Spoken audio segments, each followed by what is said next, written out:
అర్హులైన రైతులందరికీ ఎలాంటి షరతులు లేకుండా 2 లక్షల రూపాయల రుణమాఫీ చేయాలంటూ రాష్ట్ర వ్యాప్తంగా బీఆర్ఎస్ ఆందోళనలు చేపట్టింది.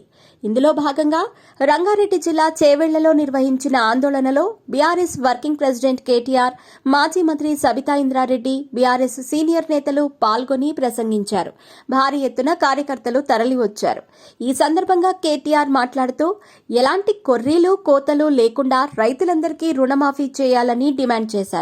2 లక్షల వరకు రుణమాఫీకి 49,000 కోట్లవుతాయని సీఎంకు బ్యాంకర్లు చెప్పారని, అయితే మంత్రివర్గంలో మాత్రం దీనికి 31,000 కోట్లు అని పేర్కొంటూ తీర్మానం చేశారని తెలిపారు.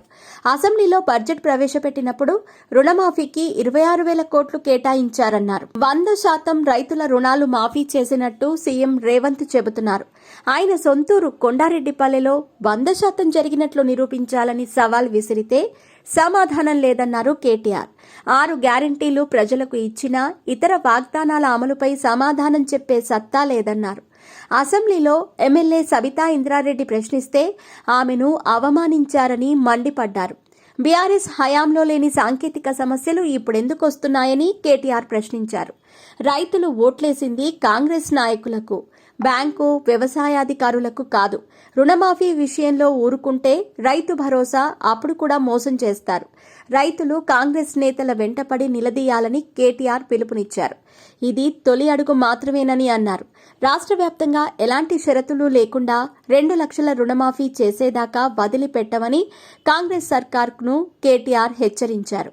కాగా రుణమాఫీపై సీఎం రేవంత్ రెడ్డి చేసిన మోసాన్ని ఎండగడుతూ అన్ని మండల కేంద్రాలు, నియోజకవర్గాల్లో నిరసనలు నిర్వహించాలంటూ బుధవారం కేటీఆర్ పిలుపునిచ్చిన విషయం తెలిసిందే.